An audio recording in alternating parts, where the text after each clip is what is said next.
Haryana at 9 PM news channel में आप सबका स्वागत है। आइए आपको कराते हैं खबरों से। नमस्कार। खरखोदा आईएमटी से दो अच्छी खबरें सामने आ रही हैं, जिनमें एक जो पहली खबर है वो ये है कि जिनकी ज़मीन यहाँ एक्वायर हुई थी और उनको R&R पॉलिसी के तहत प्लॉट अलाट होने हैं, उनका ड्रा के माध्यम से रेजिडेंशियल प्लॉट निकलना है। तो कई मौके पहले दिए जा चुके हैं, फिर भी बहुत सारे लोग इस योजना से वंचित रह गए थे और उनकी बार बार डिमांड आ रही थी कि एक मौका और दिया जाना चाहिए। तो सरकार ने वो मांग मान ली है और नायब सैनी की सरकार ने आदेश दिए हैं कि एक मौका सभी को दिया जाए। इसमें केवल खरखोदा वासियों को ही मौका नहीं मिला है।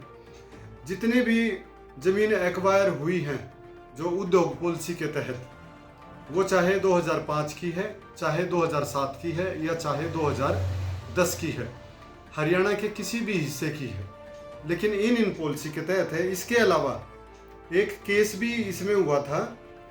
वो जो केस है रामेश्वर वर्सेज अन्य वर्सेज स्टेट, उप महाप्रबंधक स्टेट के साथ 912 नंबर जो केस था, उस केस वालों को भी राहत मिली है।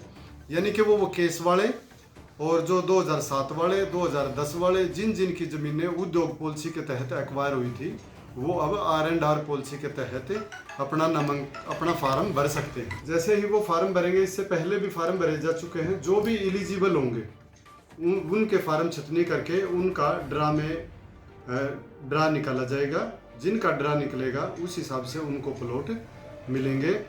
ये भी मानना है कि सभी का ड्रा निकलना है। इसमें वो प्लॉट की लोकेशन रहेगी, किसे कौन सा मिलेगा, कहाँ मिलेगा और ज़मीन कितनी थी, किसके नाम थी, उस पॉलिसी का भी इसमें काफ़ी मैटर करता है। वो भी एक देखने योग्य बात है। उसकी भी जानकारी सब ली जाएगी। किसको कितना भाग मिलना है, ये भी इसमें जांच रहती है। करीब 1900 लोगों ने पहले अप्लाई किया हुआ है इसमें और उनकी छटनी भी की गई है। अब वो कितने बचे हैं ये अभी जारी नहीं किया है डिपार्टमेंट ने। अब जो ये फार्म अप्लाई करेंगे, इनको इकट्ठा करके, इनकी छटनी करके, तब जो एलिजिबल होंगे उनकी एक लिस्ट जारी की जाएगी। उसके बाद ड्रा निकाला जाएगा। ये पॉलिसी सभी जगह लागू रहेगी, चाहे सोना IMT हो, मानेसर हो, बहादुरगढ़ हो, कुंडली हो, रोहतक हो या और दूसरे जितने भी स्थान हैं, या फूड पार्क वगैरह है, वो भी इस पॉलिसी में शामिल हैं। चाहे बड़ी हो, चाहे कुंडली हो, राई हो, खरखोदा हो, सब इसमें शामिल किए गए हैं। खरखोदा वासियों को सबसे ज़्यादा फायदा इसलिए मिलेगा क्योंकि यहाँ मारुति अपना प्लांट लगा रही है और बहुत जल्द मारुति का काम भी कंप्लीट हो सकता है।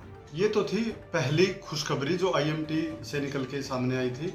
अब दूसरी मैं बता दूं, जो एक चुनाव से पहले, लोकसभा चुनाव से पहले एक ऐलान हुआ था IMT खरखोदा फेज 2, जिसमें मारुति ने करीब 800 एकड़ ज़मीन और मांग ली थी और जो प्लान कर लिया था, ये जो बहादुरगढ़ के गांव साथ लगते हैं, जो पाई की डोली, सोटी, ये खरखोदा के गांव हैं। इसके बाद कणौंदा, लडराउं गांव था, कणौंदा था, कुड़ासी था, ये जो गांव थे, और भी एक दो गांव हैं KMP के साथ साथ। कुल मिलाकर 10 गांव की ज़मीन एक्वायर की बजाय विशेष पॉलिसी के तहत सरकार ने लेने का प्लान बनाया था। अब वो पॉलिसी भी अब फिर से सामने आने वाली है। बहुत जल्द उसका भी नोटिफिकेशन होगा। अभी उसकी कोई ऐसी पुख्ता जानकारी नहीं है कि वो 15 दिन में आएगी या 1 महीने में आएगी, लेकिन इस पर वर्किंग शुरू हो चुकी है। दोबारा से पोर्टल जारी होगा, दोबारा से गांव-गांव जाकर किसानों को जागरूक किया जाएगा। लैंड पूलिंग स्कीम इसमें लागू रहेगी और दूसरी कई स्कीम इसमें लागू रहेंगी, जो किसानों को जागरूक भी किया जाएगा। अब यहाँ कुछ लोगों ने प्लाटिंग वगैरह का चक्कर भी है। अब वो ऐसे उलझ सकते हैं कुछ लोग जिन्होंने प्लाट ले लिया है और सरकार इसको एक्वायर करेगी या क्या रूल रहेगा, ये आप सोच समझ कर ही अपना फैसला लें। यूनिट हॉस्पिटल सोनीपत के पास क्यूब डायग्नोस्टिक सेंटर में आधुनिक 3D 4D मशीनों से ultrasound, colour Doppler, CT scan, MRI, mammography रियायती मूल्यों में करा सकते हैं। आधुनिक मशीनों से जांच करने के लिए संपर्क करें क्यूब डायग्नोस्टिक सेंटर सोनीपत।